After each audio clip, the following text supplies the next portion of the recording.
सहना भवतु सहनौ भुनक्तु सह वीर्यं करवावहै तेजस्विनावधीतमस्तु मा विद्विषावहै।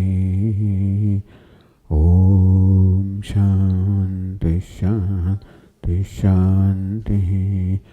ओम पूर्णमदः पूर्णमिदं पूर्णात् पूर्णमुदच्यते पूर्णस्य पूर्णमादाय पूर्णमेवावशिष्यते। ओम शांति शांति शांति। श्रुतिस्मृतिपुराणानाम् आलयं करुणालयं नमामि भगवत्पादं शङ्करं लोकशङ्करं शङ्करं शङ्कराचार्यं केशवं बादरायणं सूत्रभाष्यकृतौ वन्दे भगवन्तौ पुनः पुनः। ईश्वरो गुरुरात्मेति मूर्तिभेदविभागिने व्योमवद्व्याप्तदेहाय दक्षिणामूर्तये नमः। ॐ पार्थाय प्रतिबोधितां भगवता नारायणेन स्वयं व्यासेन ग्रथितां पुराणमुनिना मध्ये महाभारतम् अद्वैतामृतवर्षिणीं भगवतीम् अष्टादशाध्यायिनीम् अम्ब त्वामनुसन्दधामि भगवद्गीते भवद्वेषिणीम्। यं ब्रह्मा वरुणेन्द्ररुद्रमरुतः स्तुन्वन्ति दिव्यैस्तवैः वेदैः साङ्गपदक्रमोपनिषदैः गायन्ति यं सामगाः ध्यानावस्थिततद्गतेन मनसा पश्यन्ति यं योगिनः यस्यान्तन्न विदुःसुरासुरगणाः देवाय तस्मै नमः। अद्वेष्टा सर्वभूतानां मैत्रः करुण एव च निर्ममो निरहङ्कारः समदुःखसुखः क्षमी सन्तुष्टः सततं योगी यतात्मा दृढनिश्चयः मय्यर्पितमनो बुद्धिः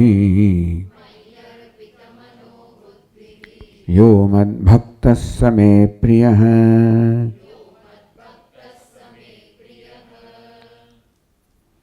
संतुष्टः सततं योगी सततम इति विशेषणम आ पांचे पांच लक्षणों लागू पड़े छे। सततम संतुष्टः सततम योगी सततम यथात्मा सततम दृढ़ निश्चयः सततम मय्यर्पित मनोबुद्धि।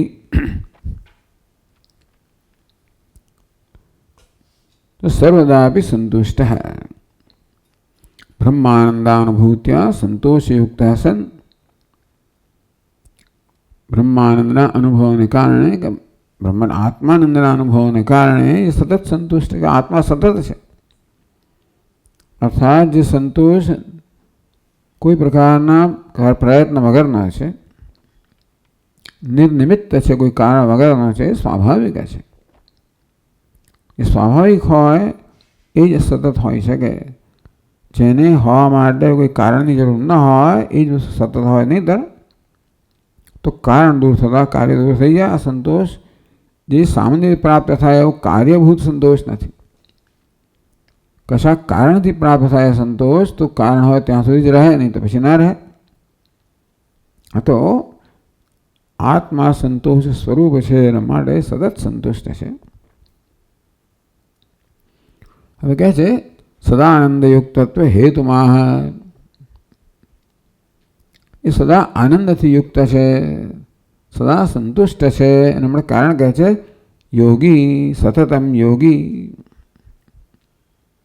યોગ હસ્ય સ્થિતિ યોગી. તો યોગ ધરાવનારને યોગી કહેવાય. તો યોગ શું છે? સર્વદા બ્રહ્મણ્યેવ આનંદાત્મની ચિત્તનૈશ્ચલ્યેન, ચિત્તનૈશ્ચલ્યમ, ચિત્તનૈશ્ચલ્યેન સ્થિતિ યોગ, ચિત્તનૈશ્ચલ્યેન સ્થિતિ, ચિત્તની નિશ્ચળતાને કારણે સ્થિતિ અર્થાત નિષ્ઠાને યોગ કહેવામાં આવ્યો. આનંદાત્મની, આનંદ સ્વરૂપ આત્મામાં ચિત્તની નિશ્ચળતા હોવાને કારણે. તો આનંદમાં ચિત્તની નિશ્ચળતા કોઈ પ્રયત્ન વગર હોય. ચિત્તને એક જ વસ્તુ પ્રિય છે, આનંદ. અને ત્યાં એ સ્થિર થાય જ્યાં આગળ એને આનંદ પ્રાપ્ત થતો હોય. તો સતત આત્માનો આનંદ પ્રાપ્ત ન થતો હોય તો પછી અનાત્મામાં દોડી જાય, માખીની જેમ. ક્યારેક અહીં હોય, ક્યારેક ત્યાં હોય. પણ સતત આત્માનો આનંદ પ્રાપ્ત થતો હોય તો ચિત્તે બીજી કોઈ જગ્યાએ જવાની આવશ્યકતા જ નથી. એટલે ચિત્તની નિશ્ચળતાનું કારણ કોઈ પ્રયત્ન નથી, પરંતુ આનંદ સ્વરૂપ આત્માનો અનુભવ છે. હા, એમાં નિશ્ચળતાને કારણે હવે ચિત્તને આત્માથી વિચલિત થવાનું કોઈ કારણ રહ્યું જ નથી. સર્વદા બ્રહ્મણેવ આનંદાત્મની, બ્રહ્મ જે આત્મ આનંદ સ્વરૂપ છે, આત્મા છે, તેમાં ચિત્ત નૈશ્ચલ્યેન, ચિત્તની સ્વાભાવિક નિશ્ચળતાને કારણે સતતમ સંતુષ્ટ, સંતોષ સતત છે. કોઈ પ્રયત્ન વહિત સહજ છે, પ્રયત્ન રહિત છે, નિર્નિમિત્ત છે, નિષ્કારણ છે. અને તેથી ચિત્તને વિચલિત થવાનું કોઈ કારણ જ નથી. આમ ચિત્ત નૈશ્ચલ્યેન સ્થિતિ, આત્મામાં ચિત્તની નિશ્ચળતાને કારણે જે સ્થિતિ છે, જે નિષ્ઠા છે, એને યોગ કહેવામાં આવે. સસ્ય સ્થિતિ યોગી, આવો યોગ જે ધરાવનાર છે એને યોગી કહેવામાં આવ્યો. સદા આત્મા રામ ઇત્યર્થ. તો સતતમ સંતુષ્ટનો અર્થ એ થયો, સતતમ યોગી, સદા આત્મા રામ, આત્મામાં રમણ કરનાર. ચિત્ત સ્વાભાવિક રીતે આત્મામાં જ રમણ કરે છે, એટલે આત્મામાં સ્થિર છે. એના માટે યોગી કહેવામાં આવ્યો. એકની એક જ વસ્તુના ભિન્ન ભિન્ન રીતે અહીંયા વર્ણન કરવામાં આવે છે. ટૂંકમાં આત્મનિષ્ઠાનું જ ભિન્ન ભિન્ન વર્ણન કરવામાં આવે છે. આત્મનિષ્ઠા હોય તો કઈ રીતે અભિવ્યક્ત થાય? તો એ સ્વાભાવિક સહજ રીતે યોગી છે, સહજ રીતે સંતુષ્ટ છે. યથાત્મા યોગિત્વ સિદ્ધે હેતુમાં, કે અમે હેતુમાં ભાવથી બધાને જોડેલા છે, માટે કેમ સતતમ યોગી છે? સતત આત્મામાં નિશ્ચળતા ધરાવે છે, સ્થિતિ ધરાવે. એનું કારણ શું? તો કે યથાત્મા, યત આત્મા યસ્ય સહ યથાત્મા, જેનો આત્મા યત છે, નિયત છે, સંયમિત છે, નિયંત્રિત છે. આત્મા શબ્દથી અંતઃકરણ કરવામાં આવ્યો, જેનું અંતઃકરણ સંયત છે, નિયમિત છે, જેને પોતાના અંતઃકરણમાં પ્રભુત્વ છે. આમ તો યત નિયત એટલે નિયંત્રિત, એટલે જાણે કોઈ પ્રયત્ન હોય એવું આપણે એવી એ શબ્દથી એમ લાગે કે પ્રયત્નથી અને નિયંત્રિત રાખવામાં આવે છે. વસ્તુ સ્વયં કશી જગ્યાએ સ્થિર થવાના માગતી હોય અને પ્રયત્ન અહીં ત્યાં રાખવામાં આવે તેને નિયંત્રણ કહેવાય. એવું ચિત્તના વિષયમાં હતું ખરું ક્યારેક? ચિત્તમાં બહિર્મુખતાને કારણે અંતર્મુખ રહેવાનું હતું માગતું, ત્યારે નિયંત્રિત કરવું પડતું હતું. હવે તો ચિત્તને જ આત્મસંતોષનો અનુભવ થયો અને માટે નિયંત્રિત કરવાની કોઈ આવશ્યક જરૂરિયાત જ નથી. આમ તો પણ છતાં યથાત્મા, આત્મા શબ્દનો અર્થ અહીંયા શરીર કરવામાં આવ્યો છે. યથાત્મા દેહ કરવામાં આવ્યો છે, જેણે પોતાના દેહ પર નિયંત્રણ કે પ્રભુત્વ પ્રાપ્ત કર્યું એવો અર્થ કરવામાં આવ્યો.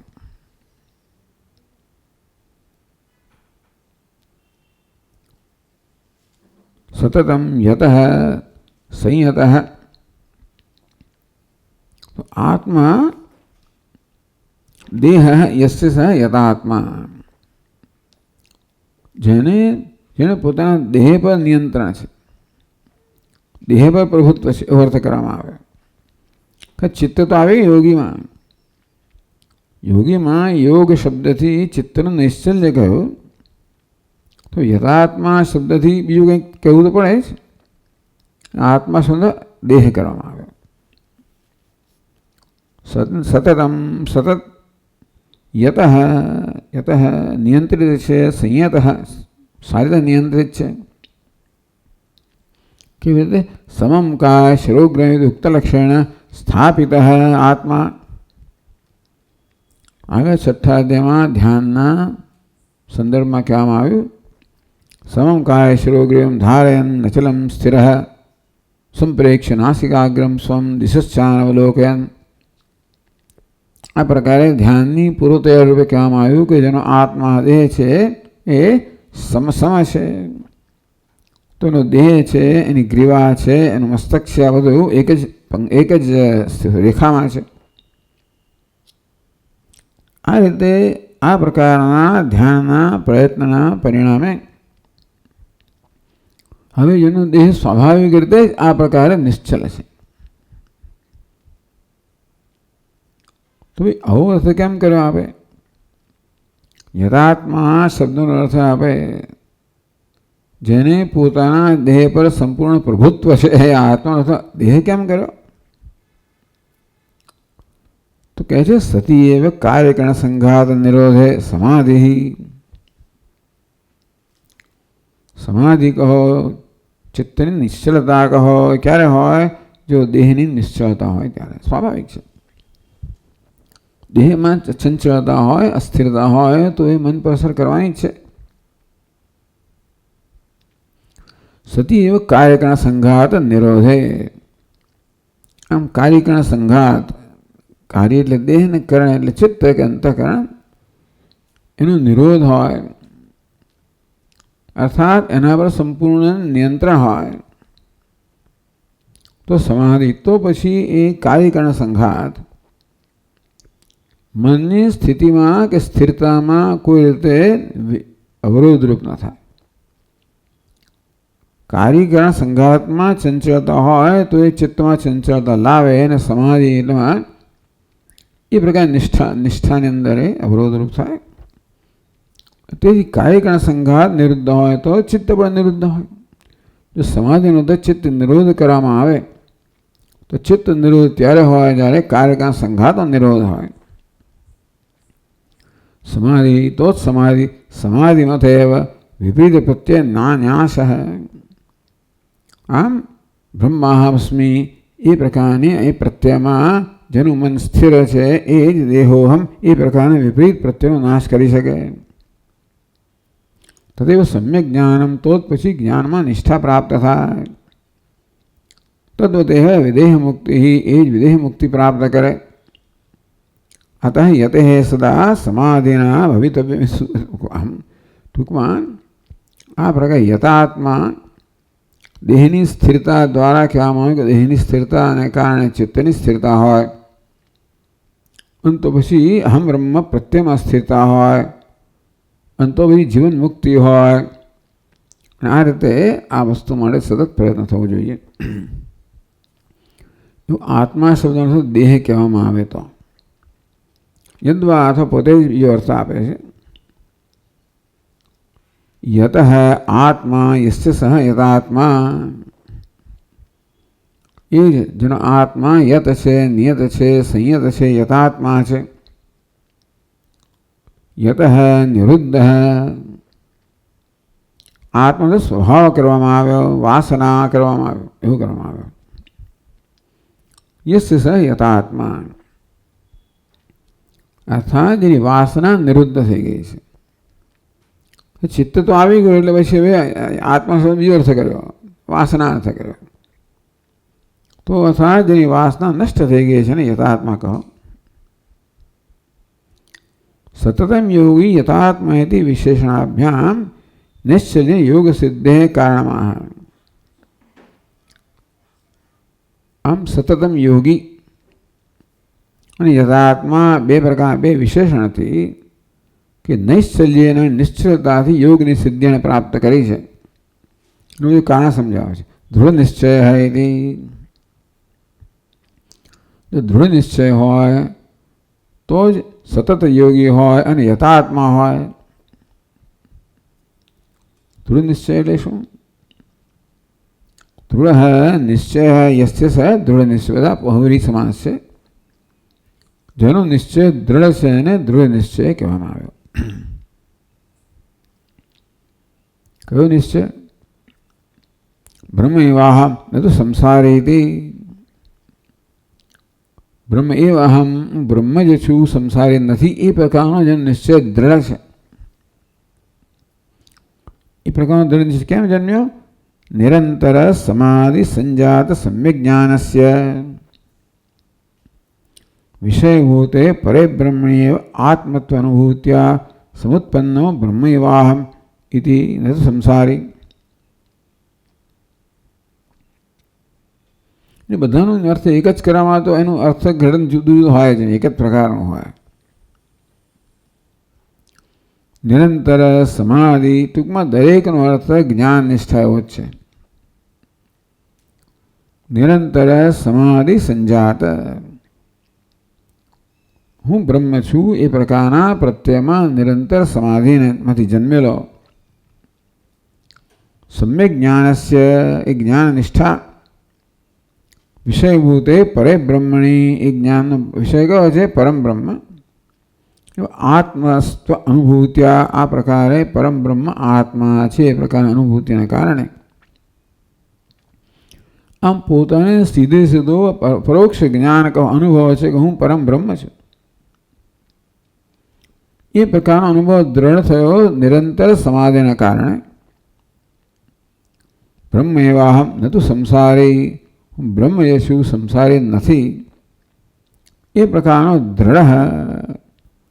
આ દ્રઢ નિશ્ચય કોને કહેવાય? પ્રમાણાંતર પ્રત્યાંતરે અચ્છેદ્ય.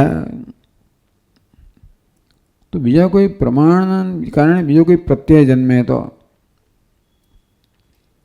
એવું છે ને કે આપણે પ્રત્યક્ષ પ્રમાણ છે જેમાં તો મને અનુભવ થાય દેહ આત્મા છે,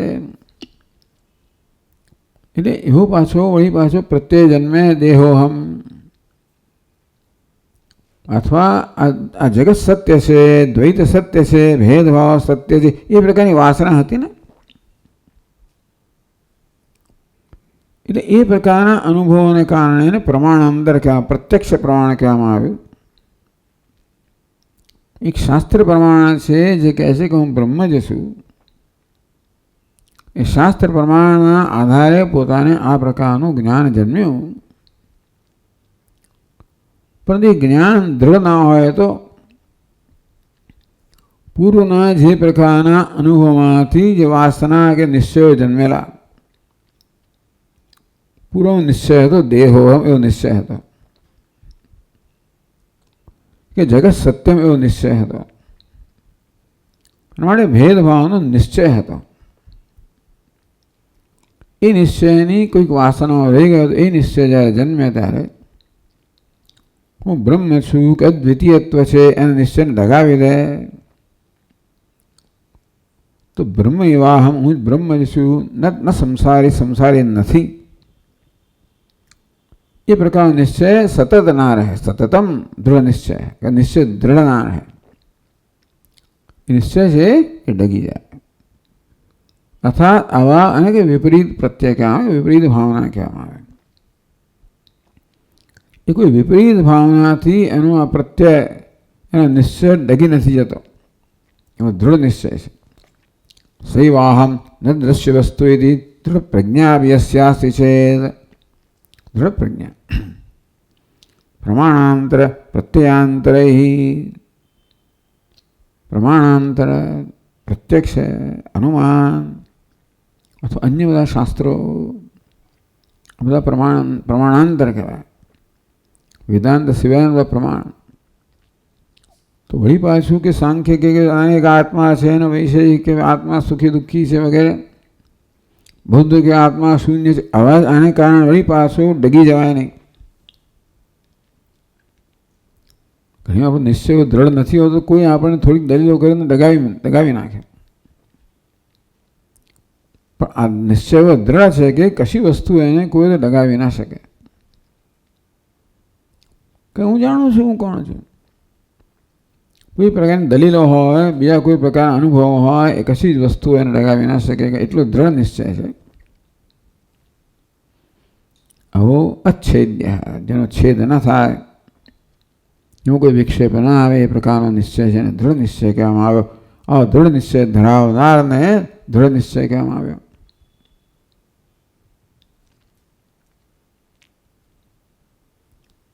યદ્વા અથવા નિત્ય નિરંતર સમાધિ નિષ્ઠા સંભૂતેન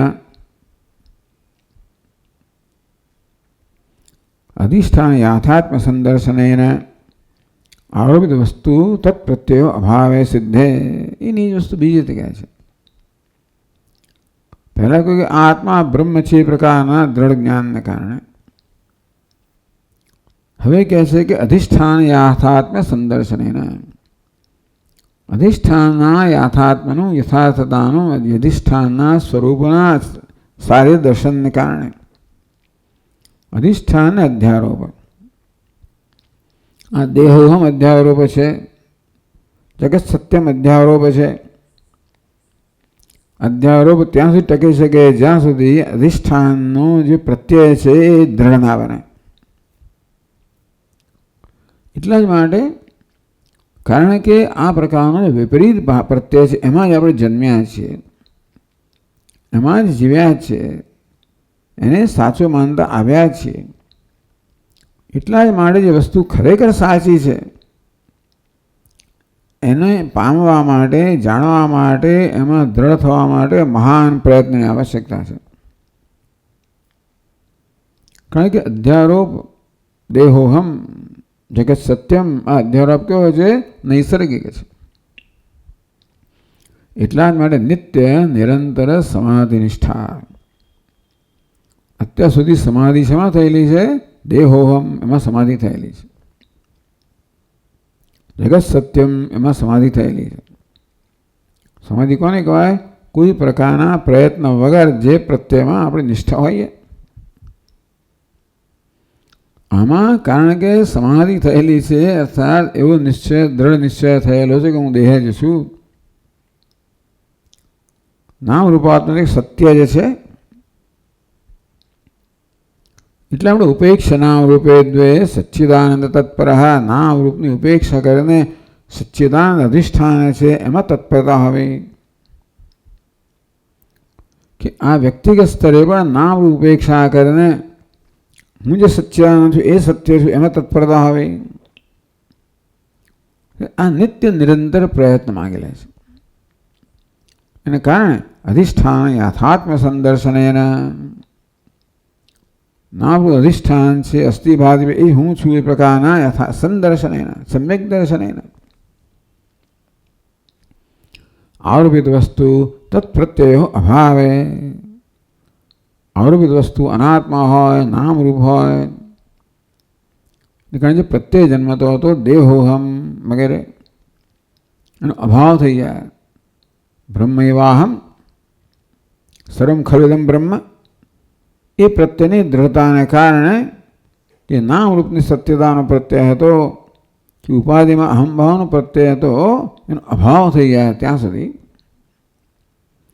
સર્વમિદમ અહમ ચ બ્રહ્મ વેતિ સર્વસ્ય, સર્વમિદમ આ સર્વને હું પણ બ્રહ્મ જે છું એ પ્રકારે સર્વસ્ય સ્વસ્ય છે સાક્ષાત બ્રહ્મ માત્ર તો અધિગમ લક્ષણો. સર્વને હું પણ બ્રહ્મ છું એ પ્રકારે એ અધિગમ, એ પ્રકારના જ્ઞાનનો જે પ્રત્યય છે એ દૃઢ થયો છે. એ જ વસ્તુ દૃઢ એટલે પ્રમાણાંતર અકંપ્ય. ટૂંકા બીજા કોઈ અનુભવથી, બીજા કોઈ સંશયથી, બીજા કોઈ દલીલથી, બીજી કોઈ કલ્પનાથી જે પ્રત્યયમાં કોઈ પ્રકારનું ચલન ના આવે, જે વિચલિત ન થાય. વસ્તુ તત્વાધારણ રૂપ યસ્ય, વસ્તુ તત્વ જે છે એનું અવધારણ છે, એનો નિશ્ચય છે. આવું નિશ્ચય ધરાવનારને થોડો નિશ્ચય કહેવામાં આવ્યો. એવમ થોડો નિશ્ચયત્વ સિદ્ધે કારણમાં, તો દૃઢ નિશ્ચયની સિદ્ધિ થઈનું કારણ શું? મય્ય અર્પિત મનોબુદ્ધિ.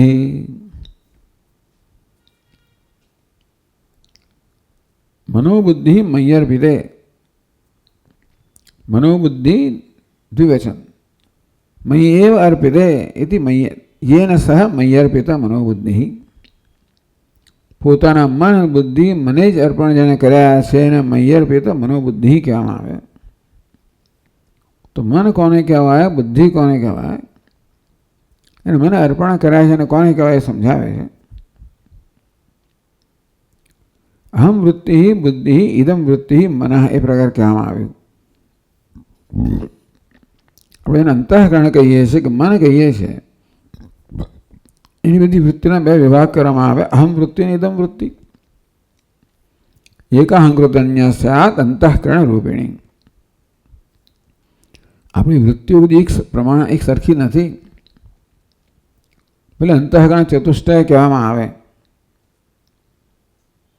મન બુદ્ધિ ચિત્ત અહંકાર એમ કહેવામાં આવે, પરંતુ એક સમાન અધિષ્ઠાન ધરાવનારી નથી. અધિકરણ એક સમાન અધિકરણ ધરાવનારી નથી. મન બુદ્ધિ ચિત્ત છે અને ઇદમ અધિકરણ ધરાવનાર છે. અહમ બુદ્ધિ અહમ અધિકરણ ધરાવનાર છે, ભિન્ન ભિન્ન અધિકરણ ધરાવનાર છે. એટલે અમે ચાર કહેવી, ભલે કહેવી હોય તો કહો, પણ બે સાથે જ હોય. ઇદમ હોય તો અહમ હોય જ. અહમ વગર ઇદમ ના હોઈ શકે. ઇદમ વગર અહમ હોઈ શકે, પણ અહમ વગર ઇદમ હોઈ ના શકે. અહમ વૃત્તિ વગર બીજી કોઈ વૃત્તિ જન્મી શકે નહીં. એટલે આપણી બધી વૃત્તિઓને આપણે આ બે મુખ્ય વિભાગમાં વહેંચી શકીએ. અહમ વૃત્તિ ને એ સિવાયની વૃત્તિ. અહમ સિવાયને ઇદમ કહેવામાં આવે છે, માટે બીજી વૃત્તિને ઇદમ વૃત્તિ કહેવામાં આવે. સંકલ્પ વિકલ્પ એટલે મનસ, અનુસંધાન કરવું, સ્મરણ કરવું એટલે ચિત્ત, નિશ્ચય કરવો એટલે બુદ્ધિ. એ રીતે અહમ વૃત્તિ છે ને બાકીની ઇદમ વૃત્તિ છે, અથવા ખરેખર તો કરણ વૃત્તિ કહેવામાં આવે. અહંકાર છે ને એ આ કરણ દ્વારા બધું કાર્ય સિદ્ધ કરતો હોય છે. બુદ્ધિ દ્વારા નિશ્ચય કરતો હોય છે, મન દ્વારા સંકલ્પ વિકલ્પ કરતો હોય છે, ચિત્ત દ્વારા સ્મરણ કરતો હોય છે. ચિત્ત સ્મરણ કરે છે એમ કેવા કરતા? ચિત્ત દ્વારા અહંકાર સ્મરણ કરે છે, બુદ્ધિ દ્વારા અહંકાર નિશ્ચય કરે છે, મન દ્વારા અહંકાર સંકલ્પ વિકલ્પ કરે છે. અહમ કેવો જે સબ્જેક્ટ છે, અહમ વિષયી જેને કહેવાય, દ્રષ્ટા કહેવાય, કર્તા, ભોગતા, દ્રષ્ટા, વિજ્ઞાન, પ્રમાતા. એ બીજી બધી વૃત્તિઓ જે છે, બુદ્ધિ કહો, ચિત્ત કહો, મનસ કહો, એના સાધન છે. એ સાધન દ્વારા અહંકાર છે ભિન્ન ભિન્ન પ્રકારનું કર્મ કરતો હોય. એટલે બધી વૃત્તિઓને બે વિભાગમાં વહેંચવામાં આવી, અહમ વૃત્તિ અને કરણ વૃત્તિ.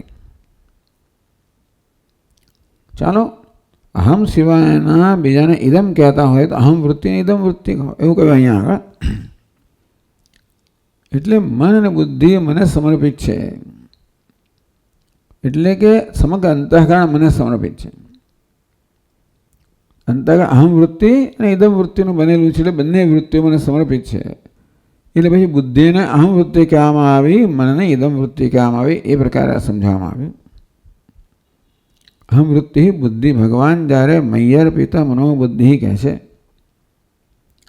એનો મન અને બુદ્ધિ મને સમર્પિત થયેલા છે. તો મન એટલે શું, બુદ્ધિ એટલે શું? અહમ વૃત્તિ બુદ્ધિ. અહમ વૃત્તિ છે એનો ભગવાન બુદ્ધિ શબ્દ વાપરે છે. બાકીની વૃત્તિઓ છે એના માટે મનસ શબ્દ વાપરે છે. ઇદમ આત્મિકે મનોબુદ્ધિ. ઇદમ તો બે પ્રકારની વૃત્તિઓ થઈ. બધી વૃત્તિઓને બે વિભાગમાં વહેંચી શકાય, ઇદમ વૃત્તિ અને અહમ વૃત્તિ. ઇદમ અહમ આત્મિકે મનોબુદ્ધિ, ઇદમ આત્મિકમ મન, અહમ આત્મિકા બુદ્ધિ. ઇદમ જેનું સ્વરૂપ છે કેવું છે? મન. અહમ જેનું સ્વરૂપ છે બુદ્ધિ.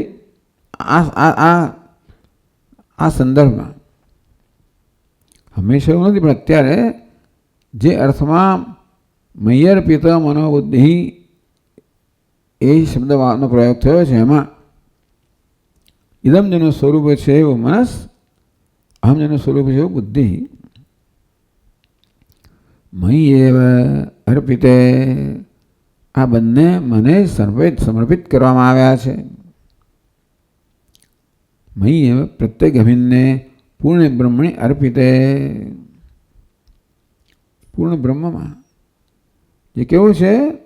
પ્રત્યેક અભિન્ન, પ્રત્યેગાત્મા અભિન્ન પરમ બ્રહ્મ છે, પૂર્ણ બ્રહ્મ છે, એમાં જ મન બુદ્ધિ બંનેને જોડવામાં આવ્યા છે સતત.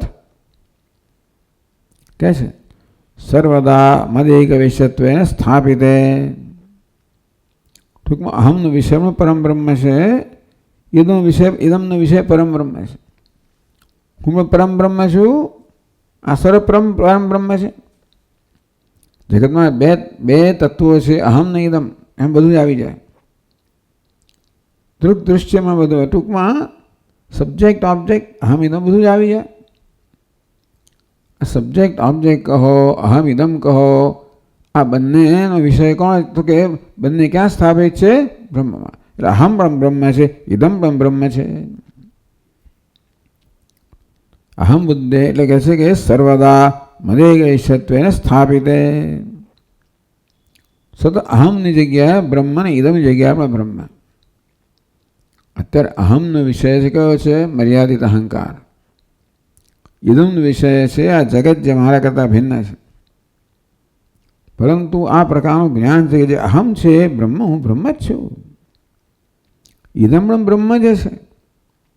આમ અહમ ને ઇદમ બંનેનો વિષય બ્રહ્મ જ છે. એમાં બંનેને ત્યાં સ્થાપિત કરવું, અર્થાત અહમને પણ બ્રહ્મરૂપે જાણવામાં આવ્યો, ઇદમને પણ બ્રહ્મરૂપે જાણવામાં આવ્યું. મામ એ વિષય કૃત્વા યસ સર્વદા મામ અનુસંધત્તે. અનુસંધાન, અહમનું અનુસંધાન શું કરે છે? અહમ બ્રહ્મ અનુસંધાન કરે છે. સર્વમ ઇદમ ખલું ઇદમ બ્રહ્મ, એ પ્રકારે બ્રહ્મરૂપે અનુસંધાન કરે છે. તો બુદ્ધિ અને મન બંનેને પરમાત્માને બ્રહ્મને સમર્પિત કરવા એટલે શું? બુદ્ધિ શું કરે? અહમ વૃત્તિ શું કામ કરે? અહમ. તો ત્યાં પણ બ્રહ્મને સ્થાપિત કરું, અહમ બ્રહ્માસ્મિ. સામાન્ય રીતે અહમ છે મર્યાદિત અહમને વિષય કરતો હોય, અને પછી અહમ બ્રહ્માસ્મિ, બ્રહ્મને વિષય કરે.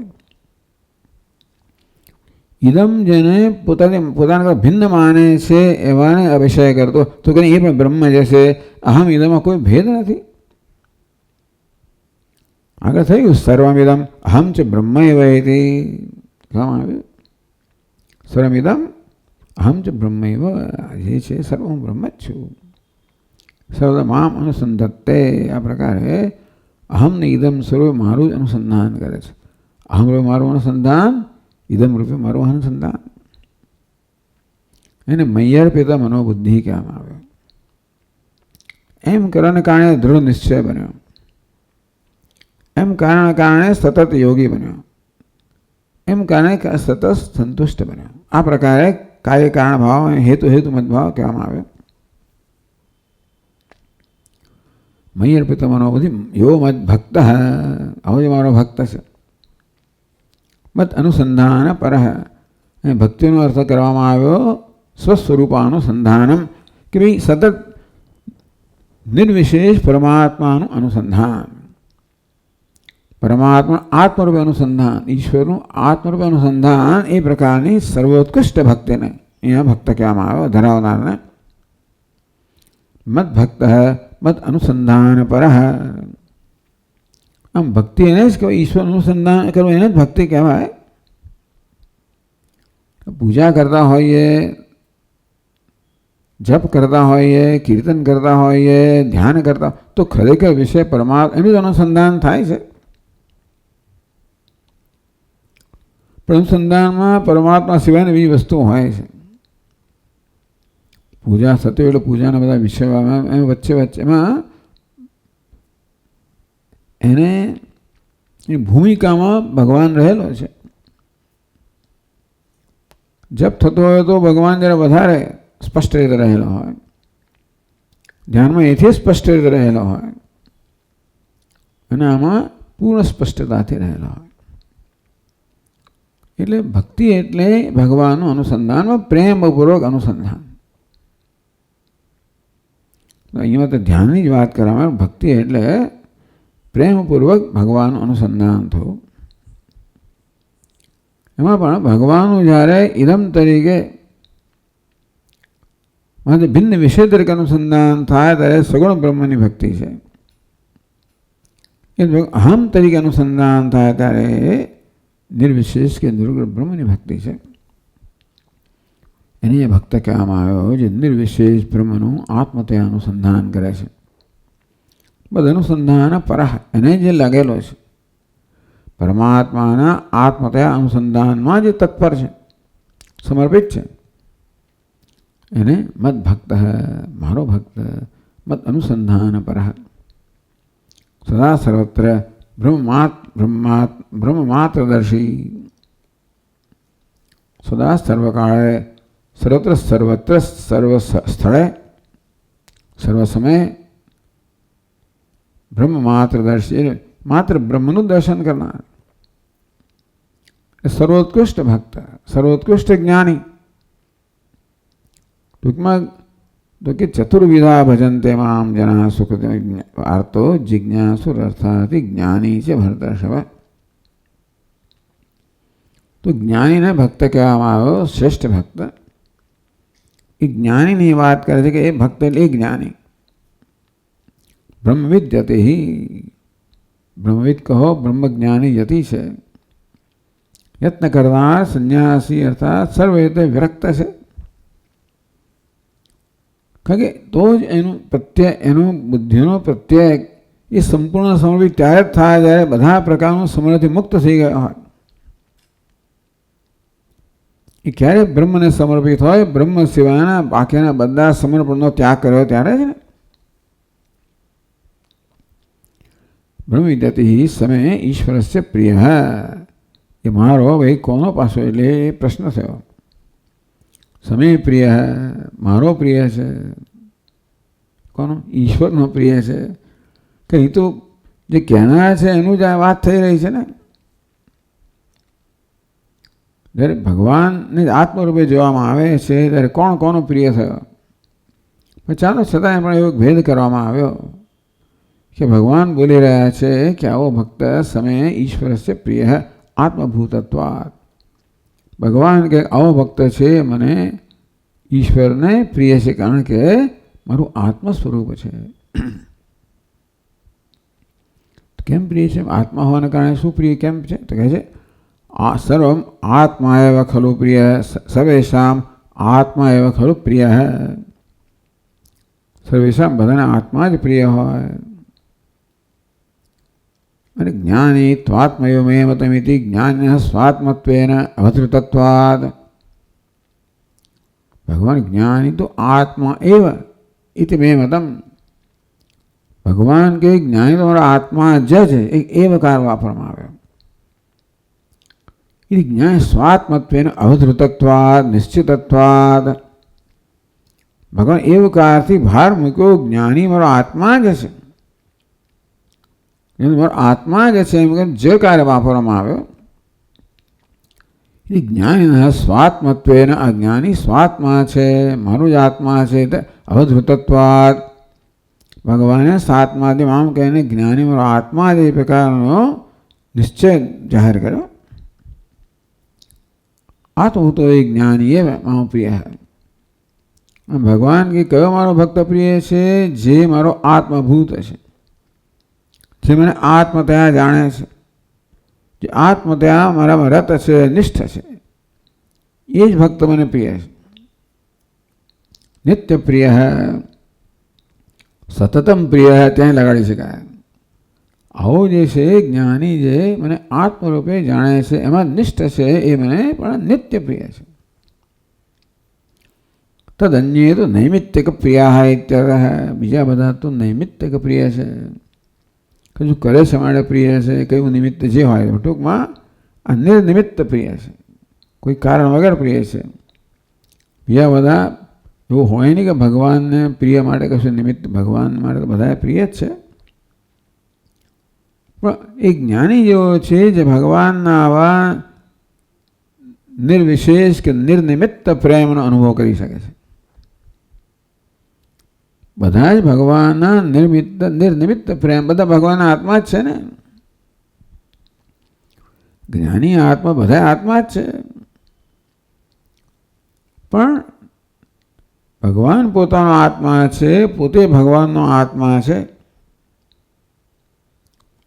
એ જે વાસ્તવિકતા છે એનો મુખ્ય લાભ કોને મળે છે? જેને આ પ્રકારનું જ્ઞાન છે કે ભગવાન મારો આત્મા છે.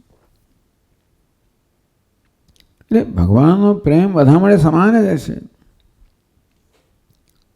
પ્રેમનો લાભ સૌથી વધારે કોને મળે છે? જે ભગવાનને આત્મતયા જાણે છે, આત્મતયા નિષ્ઠ, કોઈ પ્રકારનું અંતર રાખતો નથી. ભગવાનને આત્મતયા જાણો એટલે કોઈ પ્રકારનો ઇદમ અહમ, એટલે જ મને કહેવામાં આવ્યું. આ મનસ અને બુદ્ધિ બે શબ્દનો આ પ્રકાર અર્થ કરવામાં આવ્યો કે સામાન્ય રીતે અહમ ને ઇદમ વચ્ચે અંતર હોય. ઇદમ છે જેમાં અહમનો સમાવેશ ન થાય, અહમ છે જેમાં ઇદમનો સમાવેશ ન. એટલે બંને ભગવાન જ છે. ઇદમ ને અહમ વચ્ચે કોઈ પ્રકારનો ભેદ નથી. એના અધિષ્ઠાન રૂપે હું છું, પરમાત્મા છું. આ પ્રકારે જે ભગવાનને આત્મતયા જાણે છે, ઈશ્વર દર્શનમ સ્વાત્મ રૂપતઃ. ઈશ્વરના દર્શન જે સ્વાત્મ રૂપથી છે એને ભગવાનના પ્રેમનો પૂર્ણતયા અનુભવ થાય છે. પ્રેમ કહો, અનુગ્રહ કરો, એટલે કોઈ પ્રકારના નિમિત્ત વગર જ એને ભગવાનને બીજા નિમિત્ત પ્રિય કહેવા કરતા આ ભક્તને ભગવાન નિર્નિમિત્ત પ્રિય છે. ભગવાન કશું કરે છે માટે મને પ્રિય છે એવું સામાન્ય રીતે હોય કે ભાઈ ભગવાન તો હું ભગવાનનો માનું છું, ભગવાન મારા પર અનુગ્રહ રાખે છે કે મારું કયું કરે છે. સામાન્ય મનુષ્યને ભગવાન માટે પ્રેમ હોય, શ્રદ્ધા હોય, કારણ કે ભગવાન કંઈક કરે છે. ભગવાન કરતો બંધ થઈ જાય તો શ્રદ્ધા એની ડગી જાય ખરી. મારી શ્રદ્ધા ડગી ગઈ સ્વામીજી. કંઈક એવી વિપરીત વસ્તુઓ બને, આપણી ઈચ્છાથી વિરુદ્ધ બને તો પછી આપણી શ્રદ્ધા ડગી જાય. પણ આત્મા હોવાને કારણે એમાં કોઈ ડગવાનો સવાલ જ નથી. માટે એક એવો છે જે ક્યારે આમાંથી ડગે જાય, એટલે દૃઢ નિશ્ચય કહેવામાં આવ્યો. એટલા જ માટે એનો નિર્નિમિત્ત કોઈ પ્રકાર નિસંકોચ એને ભગવાનની કૃપાનો અને સ્વરૂપનો પૂર્ણતાનો અનુભવ થાય. બીજા બધાને જ્યારે જ્યારે એવો અનુભવ થાય, કોઈક નિમિત્તને કારણે જ્યારે ઐક્ય સધાઈ જાય તો અનુભવ થાય. તો જેટલા ઊંચે ભેદ જતો રહે એટલા ઊંચે એનો અનુભવ થાય. અન્ય તો નૈમિત્તિક પ્રિય, ભગવાનને એવું ના હોય, પણ હું અન્યને નૈમિત્તિક પ્રિય છું. આ જ્ઞાની ભક્તને હું નિર્નિમિત્ત પ્રિય છું. કંઈ આવું નિમિત્ત નૈમિત્તિક તો આ જીવાત્મામાં જ હોય ને. આપણને કોઈ મળે પ્રેમ હોય એનું કારણ હોય કે કેમ પ્રેમ છે તો કે ફલાણો આવો છે એટલા માટે, મને અનુકૂળ છે એટલા માટે, મને સદા અનુકૂળ છે, સદા મદદ કરનાર છે, જે કંઈ કારણ આપણા હોય. એટલે આપણો પ્રેમ સામેથી કેવો નૈમિત્તિક પ્રેમ હોય, શરતી પ્રેમ હોય. શરત પૂરી થાય ત્યારે પ્રેમ હોય, પૂરી ના થાય તો ના હોય. તો આ ભક્તનો નિર્નિમિત્ત પ્રેમ ભગવાન માટે છે. એ નિર્નિમિત્ત ભગવાનના પ્રેમનો અનુભવ કરે છે એટલે કહેવાય કે ભગવાન એને પ્રેમ કરે છે. સમી પ્રિય પ્રિય હોય જ્ઞાન તોત્યર્થમ અહમ સચમ પ્રીતિ યુક્ત એવ અર્થ. ટૂંકમાં ભગવાને કહ્યું હતું આગળ 7મા અધ્યાયમાં, પ્રિય હોય જ્ઞાન તોત્યર્થમ અહમ જ્ઞાન અત્યર્થમ પ્રિય. હું જ્ઞાનને અત્યર્થ અત્યધિક પ્રિય છું. અહમ સચ મમ પ્રિય નહીં પણ મારો એવો જ અત્યર્થમ પ્રિય છે. એ જે ભગવાને 7મા અધ્યાય કહ્યું ઉક્ત એવ અર્થ પુનરપી અત્ર. ટૂંકમાં ભગવાન એ જ વાત અહીંયા એનું વિસ્તારથી કહી રહ્યા છે. 7મા અધ્યાયમાં જે આવું એક વાક્ય કહેવામાં આવ્યું એનું અહીંયા આગળ 12મા અધ્યાયમાં ભગવાન વિસ્તાર કરી રહ્યા છે. શેના માટે? પુનરપી અત્ર, કેમ ફરી ભગવાન કહી રહ્યા છે? શુદ્ધાત્મના વિવેકવતામ સૂક્ષ્મ બુદ્ધિના, એ શુદ્ધ અંતઃકરણ ધરાવનારા છે, વિવેક ધરાવનારા છે, સૂક્ષ્મ બુદ્ધિ ધરાવનારા છે. એમનામાં આ પ્રકારનો નિશ્ચય જન્મે કે આ પ્રકારની વૃત્તિ જન્મે, ભાવના જન્મે. વયમપી બ્રહ્મીભૂય ઈશ્વરસ્ય પ્રિયા ભવિષ્યામહેતિ. આ ઈશ્વરનો અત્યંતિક પ્રિય છે, અત્યર્થ પ્રિય છે, અમારે પણ બનવું છે. તો ભગવાનના અત્યર્થમ પ્રિય ક્યારે બની શકીએ? બ્રહ્મીભૂય, ભગવાન બની જઈએ ત્યારે, બ્રહ્મ બની જઈએ ત્યારે બ્રહ્મના અત્યર્થ પ્રિય બનીએ. એવું આ પરથી સમજ પડી આપણને કે પેલો જ્ઞાની તો છે, ભગવાન અત્યર્થ પ્રિય છે. એ જ્ઞાની કોણ છે? બ્રહ્મીભૂત છે. પણ આપણે અત્યર્થ પ્રિય બનવા માટે બ્રહ્મીભૂત બનવું જોઈએ, એટલે કે બ્રહ્મને આત્મારૂપે જાણવું જોઈએ. તો આપણે ભગવાનના અત્યંત પ્રિય બનીશું. આ પ્રકારે પ્રવૃત્તિ સંભુ, આ પ્રકારની પ્રવૃત્તિની પ્રેરણા જન્મે. એટલા માટે કોનામાં? શુદ્ધાત્મા, વિવેકી, સૂક્ષ્મ બુદ્ધિ મનુષ્યને આ સાંભળીને પ્રેરણા જન્મે. બધા પ્રેરણા ના જન્મે. ભગવાનના એમના લીલાઓ છે, ગુણ છે, મહત્તા છે, એનું શ્રવણ કરીને કેટલાકને આનંદ થાય, બધાને ના થાય. એટલે શુદ્ધ બુદ્ધિ હોય એ લોકોને ભગવાનની કથા વગેરે શ્રવણમાં આનંદ આવે. ઘણા લોકોને કશો આનંદ ના આવે, ઘણા લોકોને ઝોકા પણ આવે, બધું થાય. કેમ? આ સાંભળીને બધાને કંઈ પ્રેરણા જન્મવાની નથી કે અમે બ્રહ્મીભૂત બનીએ.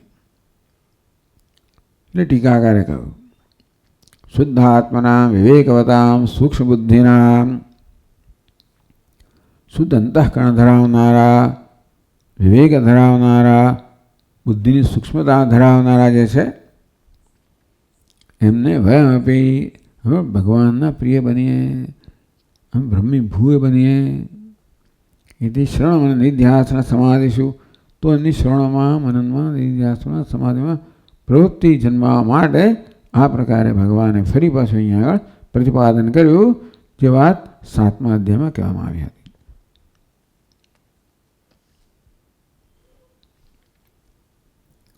આગળ કહે છે દ્વેષતૃત્વાદીની સ્થિરમતિત્વાંતાની. તો દ્વેષ સર્વભૂતાનામ સ્થિરમતિ ભક્તિમાન મેં પ્રિયો નર, એવું જે 19મા શ્લોકમાં કહેશે, 7 શ્લોકોમાં. એ 33 આ 33 છે ને ભગવાનના, એટલે આ જ્ઞાની ભક્તના લક્ષણોનું વર્ણન 33 લક્ષણો કહેવામાં આવે. 33 સિદ્ધસ્ય લક્ષણાની. હવે કહે છે કે આ 33 છે ને એ સિદ્ધના લક્ષણો છે.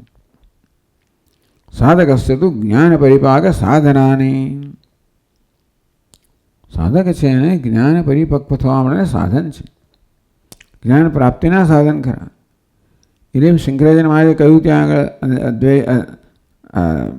ત્યાંમાં એ તો અદમ્યત્વ મૂલ્યોના સંદર્ભમાં કહ્યું કે જે જિજ્ઞાસુ સંન્યાસી છે એને આ કેળવવાના મૂલ્યો છે, અને જ્ઞાન નિષ્ઠ છે એને આમાં એને પણ આ મૂલ્યો જ્ઞાન નિષ્ઠા માટે કેળવવાના છે. ટૂંકમાં આ મૂલ્યો સતત છે. સાધક માટે સાધના રૂપે છે અને સિદ્ધ માટે પછી સિદ્ધ રૂપે છે. આ મૂલ્ય તો સતત હોય છે. તેમ સિદ્ધસ્ય લક્ષણાની, આ સિદ્ધ પુરુષના લક્ષણો છે 33. સાધક અસ્તિત્વ જ્ઞાન પરિપાક સાધનાની. સાધક છે અને જ્ઞાન પરિપાક, જે જ્ઞાન થયું છે ને એ પરિપક્વ, આપણે શ્રવણ કરે જ્ઞાન તો થયું જ છે આપણને, અને પરિપક્વ બનાવવા માટે આ મૂલ્યો છે. ભગવદ્ ગીતામાં સ્થળે સ્થળે ભગવાન આ પ્રકારના મૂલ્યોનું પ્રતિપાદન કરતા હોય છે. શેના માટે? જ્ઞાન પ્રાપ્તિ માટે અને જ્ઞાનને પરિપક્વ બનાવવા માટે. સાધકસ્ય તુ જ્ઞાન પરિપાક સાધનાની અવશ્યમ સંપાદનીયાની. સાધકે એને અવશ્ય સંપાદિત કરવા જોઈએ. એ સૂચયિતુમ, એ સૂચન કરવા માટે અધ્યાય સમાપ્ત્યંતમ, અધ્યાયની સમાપ્તિ સુધી તાની પ્રતિપાદયતી. ભગવાન 19મા શ્લોક સુધી આ 33 મૂલ્યોનું પ્રતિપાદન કરે છે. તો 15મા શ્લોકમાં કહે છે યસ્માન્નો દ્વિજતે લોકઃ લોકાન્નો દ્વિજતે ચ યઃ હર્ષામર્ષભયોદ્વેગૈઃ મુક્તો યસ્ય ચ મે પ્રિયઃ.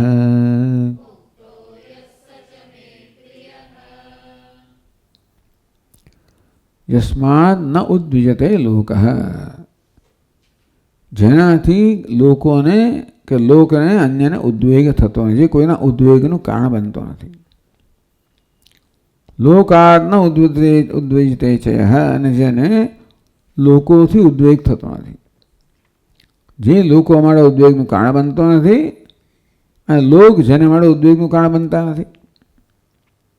હર્ષામર્ષ ભયોદ્વેગ મુક્ત, હર્ષ અમર્ષ ભય ઉદ્વેગ બધાથી મુક્ત છે. यह सच में प्रिय, આવો જે છે મારો પ્રિય છે. તો ટીકાકાર સમજાવે યસ્માત ન ઉદ્વિજતે લોક, લોક યસ્માત ન ઉદ્વિજતે. લોક જન, અન્ય કોઈ માણસો, બીજા લોકો, યસ્માત જનાથી ન ઉદ્વિજતે, ઉદ્વેગમ ન ભજતે, જેનાથી કોઈને ઉદ્વેગ જન્મતો નથી, અર્થાત જે કોઈના ઉદ્વેગનું કારણ બનતો નથી. યસ્ય બ્રહ્મવિદ આગમન શ્રવણ દર્શનાદિના પ્રાણીવર્ગો ન વિક્ષિપ્યતે ઇત્યર્થ. જે બ્રહ્મવિદના આવવાથી, એને સાંભળવાથી, દર્શનથી કોઈ બીજા પ્રાણીઓમાં ઉદ્વેગ જન્મતો નથી, વિક્ષેપ જન્મતો નથી. અંતે રીતે લોકાત યહ ન ઉદ્વિજતે, લોકાત ઉપદ્રવકારિણઃ. લોક એટલે સામાન્ય રીતે જેનાથી બીજાનો ઉપદ્રવ જન્મે એવા જે હોય છે. ચોર સર્વ વ્યાઘ્રાદેહ, આ ચોરથી બીજા લોકો ઉદ્વિગ્ન થઈ જાય, દુઃખી થઈ જાય, વ્યાકુળ થઈ જાય, ભયભીત થઈ જાય. વાઘથી, સર્પથી, એ જમાનામાં બધા, જે જમાનામાં રહેતા હતા બધા અવસ્થામાં ફરિયાદ કરતા હોય, બધા એવું રક્ષણ ના હોય, ચોરો આવ્યા કરતા હોય, અને કદાચ જંગલથી એવું દૂર પણ વાઘ વગેરે આવા પ્રાણીઓ પણ ફર્યા કરતા હોય. આ બધા ઉદ્વેગને હવે આ બધા ઉદ્વેગના કારણ રહ્યા નથી. હવે તો આપણે આપણી આસપાસ એવી બધી ચોતરફ ઘણી સુરક્ષા કરી છે એટલે આપણને એવો ઉદ્વેગ થતો નથી. પણ આવી જ્યારે સુરક્ષા ન હોય ત્યારે પણ આ બધાથી જેને ઉદ્વેગ ન થાય, સ્વયં છે ઉદ્વિજતે, જે પોતે ઉદ્વિગ્ન થતો નથી.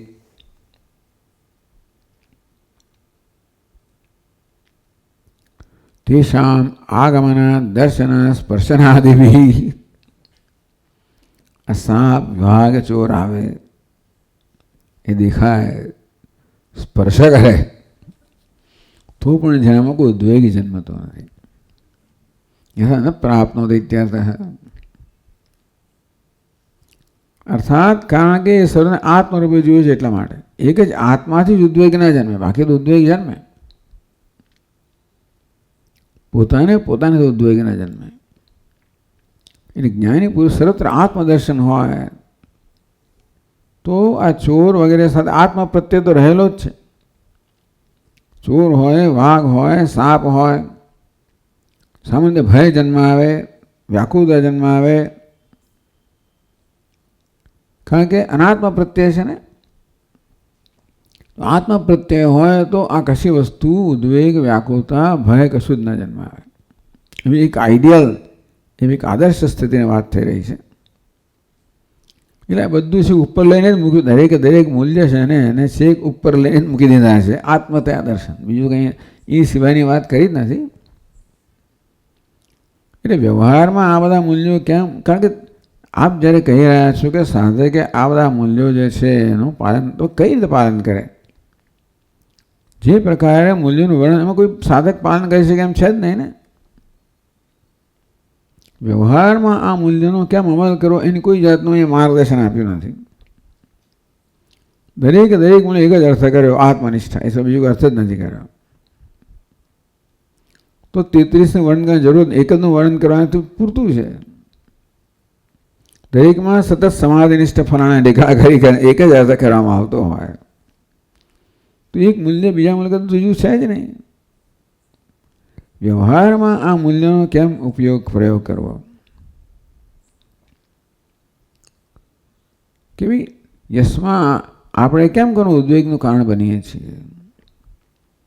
આપણા મનમાં દ્વેષ હોય, આપણા મનમાં એ પ્રકારની કોઈ નકારાત્મક વૃત્તિ હોય તો આપણી એ વૃત્તિઓ અન્યને પહોંચતી હોય છે. આપણે કદાચ ખ્યાલ હોય કે ના હોય, પણ આપણે સતત આપણા વ્યક્તિત્વમાંથી એ પ્રકારના તરંગો આમ વહેવરાવતા હોઈએ છીએ. આપણે જે કંઈ છીએ એને કારણે આપણે સમષ્ટિમાં કંઈક પ્રકારની અસર ઉત્પન્ન કરતા હોઈએ છીએ. તો આપણા મનમાં આ પ્રકારની નકારાત્મક દ્વેષ હોય તો દ્વેષના તરંગો કોઈ પહોંચવાના જ છે અને તેથી કોઈનો ઉદ્વેગ જન્માવાના છે. કલાપીની પેલી છે ને કવિતા કે પેલો રાજા આવ્યો અને એણે શેરડીનો રસ ત્યાં હતો ને ત્યાં ખેતરમાં આવ્યો અને હા ગ્રામ્યમાં હતા.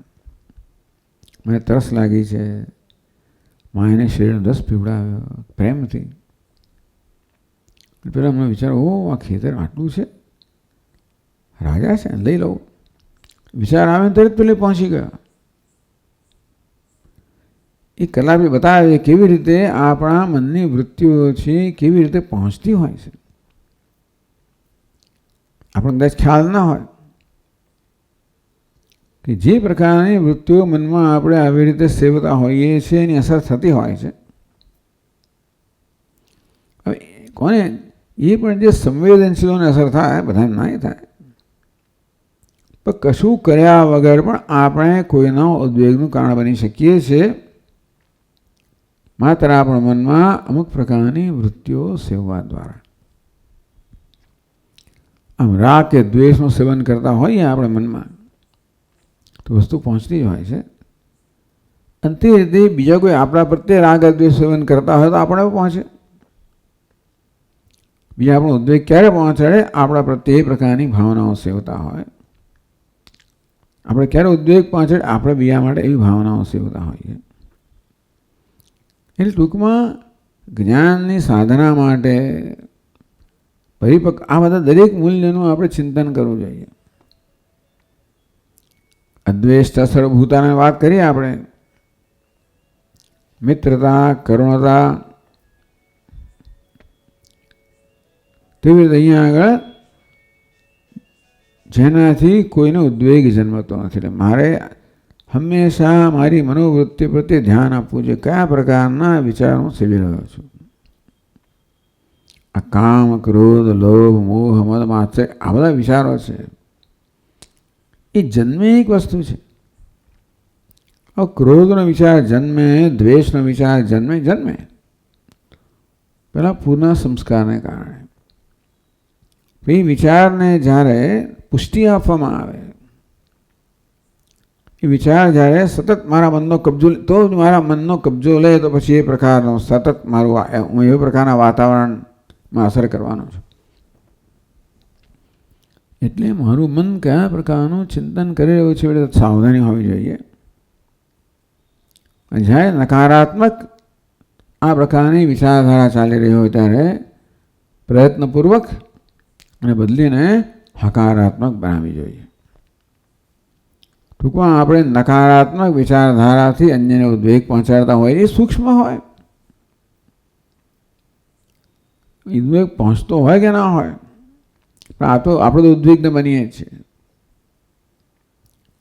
તે રીતે એટલે અંદરનો ઉદ્વેગ છે અન્યને ઉદ્વેગ પહોંચાડતો હોય છે, અને માટે આપણે સતત એને સભાન રહેવું જોઈએ, જેથી આપણે કોઈનો ઉદ્વેગનું કારણ ન બનીએ અને બીજા આપણે માટે ઉદ્વેગનું કારણ ન બને એ માટે પણ એ પ્રકારની વૃત્તિ હોય. બીજા ક્યારે ઉદ્વેગ, એ આપણા જ બીજા ઉદ્વેગનું કારણ બને કારણ કે આપણે એ પ્રકારની વૃત્તિઓ સેવીએ છીએ. બીજા મળે રાગ દ્વેષની વગેરે એવી વૃત્તિઓ સેવતા હોય, દ્વેષ નહીં, તો અન્ય પણ ઉદ્વેગનું કારણ બને. આમ ઉદ્વેગનું કારણ આપણે પોતે જ હોઈએ છીએ. બીજા આપણા ઉદ્વેગનું કારણ બને કે આપણે બીજા આપણા ઉદ્વેગનું કારણ બને. આ પ્રકારે જ્યારે સમજીએ તો મૂલ્યો એ છે કે જ્ઞાની પુરુષના મનમાં કયા પ્રકારના વિચારો ચાલતા હશે. એના મનમાં માત્ર પ્રેમના જ વિચારો ચાલતા હોય તો જ અન્યનો ઉદ્વેગ ના જન્મે. અને એના પ્રેમના વિચાર દ્રઢ છે કે અન્ય એના માટે દ્વેષ સેવે તો પણ એનામાં કોઈ પરિવર્તન ના આવે. એ પ્રકારે સમજીએ તો આપણે પણ એ જાતના મૂલ્યોનું અનુસરણ કરવા પ્રેરાય. કેમ આ પ્રકારે મૂલ્યોનું પાલન થવું જોઈએ. ભલે આપણે જોઈશું આગળ.